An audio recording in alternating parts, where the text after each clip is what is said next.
Hey guys, welcome and welcome to this channel. This channel here is going to be on phlebotomy. If you don't know what phlebotomy is basically doing needle sticks for blood work or labs, pretty much. If you're like kind of looking for something like a job or something that's easy to get into, or you want to do something in health field but you don't know exactly what to do, start with phlebotomy. If you can work with blood, urine, stool, body fluids, stuff like that, um, it then phlebotomy might be a good starting point for you. For basically where I work at a trauma hospital. I work on the floor as a phlebotomist, and I also work in the back as a processor. Them two there is completely different from each other. The processing side is basically you are when the tubes come down out of the tube station, you put them where they need to go. Do they need to go on the line? Do they need to go to quest send-outs? As in, quest send-outs is they're getting shipped off to different states, to different hospitals to do more tests and more like in-depth of that blood. Or are you getting a blood that got sent over or sent down to wherever it came from without ice, or without being protected from light?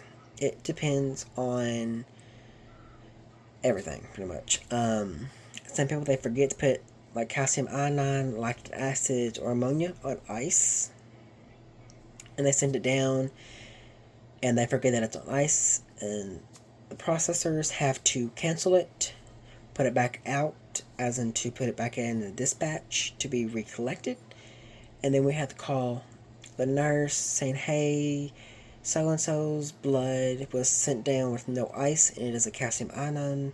It needs to be on ice, or we cannot accept it. It has to be re-collected, or it has to be whatever that word is that I'm trying to say. Oh my goodness. But anyways, but being in phlebotomy is very simple. Now on the floor side of it, it is very interesting because you're seeing different people on a daily basis. You're not seeing the same person every single day. You could be getting cussed out because the patient does not want to get stuck, but their doctors is requesting blood work for that patient for a specific reason. And they could be threatening you, cussing you out just because they're tired of getting stuck, and you're the only one in the room, so they don't take it out on you, even though you're just there to collect their lab work and stuff like that. And you got some people that will cuss you out and then say, I'm not getting stuck again, I refuse. That works. You just basically tell a nurse, and hey, this patient here refuse labs. I can send somebody else to see if they can try, or I can come back later on in the day. Sometimes they could be having a bad moment, or something didn't go their way where they wanted it to, and they're just mad at everybody, everything, so they're going to refuse labs. Like, okay, that's whatever, because in a hospital, you're getting stuck pretty much about every single 30 minutes or every hour, depending on what test they're getting and what they're keeping an eye on. It could be a CBC, your complete blood count. They could be making sure that it's staying where it should be, not dropping or not going too high. Or they could be getting blood cultures. If you don't know what blood cultures are, it's basically a bottle full of liquid that sees if there's any infection anywhere in your body. If there is, they know kind of what medicine or what treatment to give you to stop the infection. It just really depends. Some people, they can have up to 20 labs on one patient. I've stuck a patient before that actually had 30. And they're like, are you going to leave any blood left for me in there? Because I need some blood. And at halftime, we collect a CBC, then they receive blood, and then we come back and take it back out again to make sure their CBC or blood count is where it should be and it's stable and that does not need to be given any more blood or anything like that. Basically, it's like if you work in a hospital or any like a doctor's office or anything like that, and like you're going in to collect a patient's blood, you want to knock on the door. Especially, I know at a hospital, it depends on what hospital you work at. For me, because I work at a trauma center, we would go to the door, knock, say hello, lab, and walk in. We would say our name while we're there, and basically asking them, hey, can I get some blood work from you? And a lot of people, they will ask you, do I have the right to refuse? The answer is always yes. They have the right to refuse. It's always their choice if they want to give the blood or not. Or they might say, can you come back later? Because I literally just now got stuck like 30 minutes ago. Can you come back probably like an hour or so? And it's like that. Like, sure, whatever. And then come back the hour or so, whatever, later. And they can still say, no, I refuse again. That'd be times 2. For my hospital that I work at, if we get 2 refusals, we do not go back to that room until like the next day or the next shift. It depends on what like your supervisor or your lead tells you. Say, hey, can you go try this patient even though there's only 2 refusals in there? Can you go see if they will let you stick? Because they could be having a bad day. They could be having a family member could make them mad. A nurse could make them mad. It just depends on what's going on. Because you never know what a patient is going through, especially being in a hospital. When I took my phlebotomy class and when I graduated my phlebotomy class, my phlebotomy class was 4 weeks long at $125. It's how much it took to take the class. Like I said, it was a little on the expensive side, but not too bad. And it wasn't a very long class. I mean, yeah. You got some hospitals that won't hire you until you are like over the age of 21. You got some that will hire you right out of high school. Basically, what happened to me, I got my certification while I was still in high school a little bit. So I got out, I got a job at a hospital. Some are a little bit more pickier. They want you to be a little bit more older, a little bit more trained a little bit. It really does depend on what they're looking for. For phlebotomy, there's different types of things you can do in phlebotomy. You can be a phlebotomy instructor. You can be a mobile phlebotomist that can own their own business. There's different types of stuff that you can do. For like you going into, say like you want to go to phlebotomy school, but you don't really know exactly what to do or what to expect when you get to that school or wherever you want to go to your phlebotomy. It depends on, do you actually want to do this? Do you want to pursue this? Do you see yourself doing this as a full-time career? Some people, they're like, I want to try it, but then as soon as they figure out that phlebotomy is dealing with blood, they're like, blood's not for me. Because for doing phlebotomy, it's sometimes risky because of some of the patients that you have to stick. They're moving around, it's like that. They're very antsy, like they can't keep their arms or whatever still. And it's always a risk of a needle stick. If you don't know what a needle stick is instead of sticking the patient, you stick yourself. And that is like a big deal because you have to basically say the patient's getting tested for hepatitis or something like that. You have to wait until their results come back to see if it's negative or positive, so you can go get tested and hoping that it is negative. And you have to let your supervisor know, like if you work at a hospital, like you let the house hospital or something, whatever it's called, know that, hey, I got a needle stick, this is what do I need to do. For different hospitals, different like facilities, it's different. Their policies are different. It just really depends on what their protocol is to when an employee gets a needle stick. It's really simple. I mean, it's really easy. You got some patients that are like extremely hard sticks. If you don't know what a hard stick is that means their veins they're not wanting to show, they're playing hide and seek. It means they had you find. And a lot of patients, they want you to go get an ultrasound. Some hospitals, they have a vein finder, and some hospitals, they only want like certain people using it or like certain departments using it. A lot of us, where I work at, we don't use the vein finder just because we don't want it to get lost or get broke or something like that. We always use our finger as you palpate for a vein.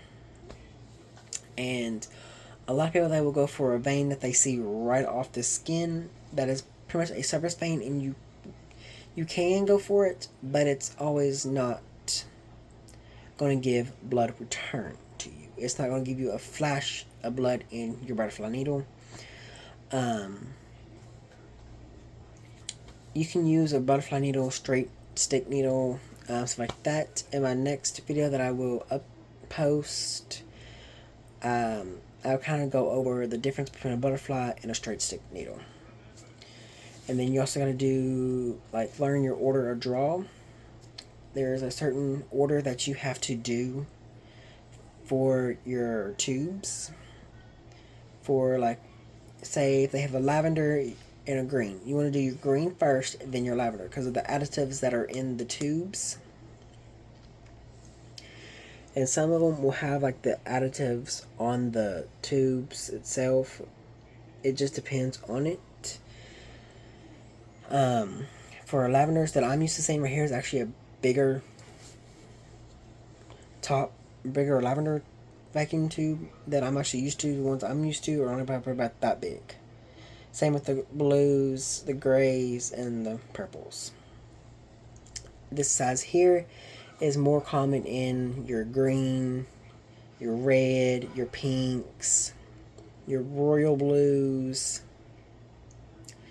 and sometimes you have a yellow top that is mainly you see in urine, but there are several couple of them that is for blood as well. Some people, they do get them mixed up and they collect blood in a urine tube. So happens not as a lot. I mean, it depends, because the urine top and the blood yellow top, they look identical, but the additives in it is completely different, because you got an additive for blood and you got an additive for urine. So yeah, but yeah, like that.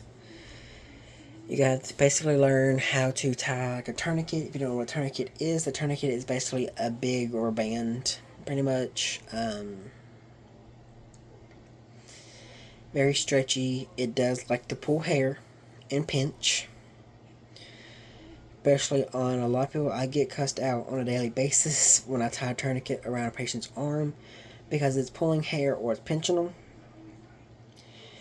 And sometimes I will give them a warning saying, hey, this might pinch you, or hey, I'm gonna tie the tourniquet, it's gonna be a little tight. I'm going to try not to pinch you. And sometimes it pinches them and I'm like, sorry, my bad. And then some people, they're like, this is tight, you need to hurry up, this is too tight for my arm, I don't like it, blah, blah, and all that. And basically you just have to tell them it has to be tight for your veins to pop up and stuff like that. And then where I work at too, I work at basically, it's a trauma center, but it's also a training hospital as well. So I've learned a little bit more. I learned a little tricks more than what I did in my phlebotomy class. I've tried using double tourniquets. If you don't know what a double tourniquet is, it's basically just one tourniquet on top of another tourniquet, making it two tourniquets together. You don't have to tie that one as tight. Where two of them are, it puts a lot more pressure on the veins to make them a little bit more pop up a little bit more, but not a whole lot. And a trick that I found out too that works really well. Some people have a little bit more hard time doing it, and some people, they can do it very easily. Which, if, like, say I want to stick a patient right here in their hand, and they have a good vein right here, but it's like you can feel it, but you can't see it. You can easily just do this, and it will bring that vein right on up to the surface, enough where you can actually see it a little bit more, enough to see if that vein is stable, can handle the needle, and actually handle the vacuum tube of the needle too. Make sure, do I need to get a smaller needle, or can I stick with the needle I have right now? And a lot of needles are in 23 gauges. That is basically, I think, a standard size for a needle. For needles, they are measured in gauges. A 21 gauge needle is a big needle, and a 25 gauge needle is a little baby needle.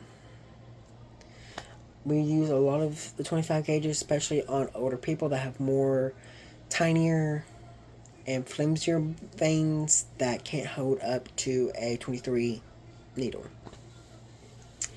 The same goes with with straight needles. They're also sized in gauges, but the tops on them are color coded. I know the ones I've seen are color coded. I don't know about all straight needles. But it also tells you on the package that it comes in if it's a 23, 25, 21, stuff like that. For a straight stick needle, you only want to use it in the AC of their arm. The AC is the bend of their arm is called their AC. It's a long word. I don't even know how to pronounce it. So it's AC is short for it. A lot of people, they will stick in your hand, the wrist, the forearm, the AC, and a lot of people will try to stick right here. That is not a good idea or a good choice, because your main artery and a lot of nerves run through the under part of your hand, especially right in your wrist area. So if a phlebotomist, if you go to a hospital or something like that, and they try to stick you basically right here, say, I refuse that stick, because they're not supposed to stick you right here unless they're like a supervisor. For my hospital that I work at, they stick them here, but a lot of people, they don't know that, hey, you're not supposed to let nobody stick here unless it's a lead or a supervisor, mainly being because of your nerves and the main artery that runs through this part of your wrist. The top part of your wrist is okay for anybody to stick. A lot of them, they love the hands, because the hands is a little bit more easier than the arms. A little bit, because the arms, you can have very, very, very deep veins, and the hands, you can have very good surface veins. I have one right here. That's a good surface vein. It's a very good thick vein too. A lot of them too, when they palpate, they're looking basically to find a good, thick, sturdy vein that won't collapse on them. And a lot of people, they get stick happy, and that's basically meaning they see a good vein, they stick too quick, and the needle goes through the vein, and they end up blowing the vein. Means your vein swells, pretty much. Basically, what that means, when your vein swells, it's basically blood underneath of your skin, and it's making it swell up. If that happens, or you see that happening, tell them to stop the draw, tell them to remove the needle, and then you want to hold pressure on there for a little bit, or ice too, like pressure and ice to help the bruise, so it doesn't bruise as bad. I've seen them for their hand, they stick them in their hand swelled up about up here, like this towel, because where they keep going in and out, in and out, in and out of a vein, trying to get that vein to pull back blood. And sometimes they have good veins all over their arms, like that. You can stick one, not get no blood return or anything like that. Either means you're not in far enough, you're in too far, you missed the vein, or the vein was not good for blood return or to pull back. Like the hospital that I work at, we stick in the arms, the hands, the feet, the legs. For a female phlebotomist, they will stick in a breast. I will refuse that. I had 2 female patients that said, "Oh, you can stick me in my breast." I'm like, I will go get you a female phlebotomist. And phlebotomists, they can always refuse a stick. They do not have to stick that patient or take any blood from a nurse. If it's not labeled or anything like that, you can refuse that. so you do not get in trouble or anything like that, because the patient saying like right here was full of blood, but there was no label, and the nurse hands it to you. You can refuse it because you don't know who blood that is. You don't know what patient even came from. The nurse can have it in their pocket and try to hand it to you, but there's no label on it. So how do you know if it's from that patient that they stuck? You do gotta watch out for that, because that has happened before. Not to me though, but yeah. It's like that. Reason why they might do like lab work is to basically see what your levels are in your blood, like your blood count, your blood type, your kidneys, your organs and how they're functioning, how your kidneys are functioning, stuff like that. And a lot of people, they like, blood can't show a lot of stuff, which it can. Blood and urine can show everything, pretty much all about your body, every health problem you have or anything. It can show, blood can show that, urine can show it. Blood and urine can show pretty much everything that is going on with your body. But yeah, that's about it for this video. If y'all have any questions or anything like that, let me know in the comments below. And like I said, my next video, I'll probably do basically the difference between a straight needle and a butterfly needle, and the order of draw, and stuff like that. But other than that, that's it for today's video.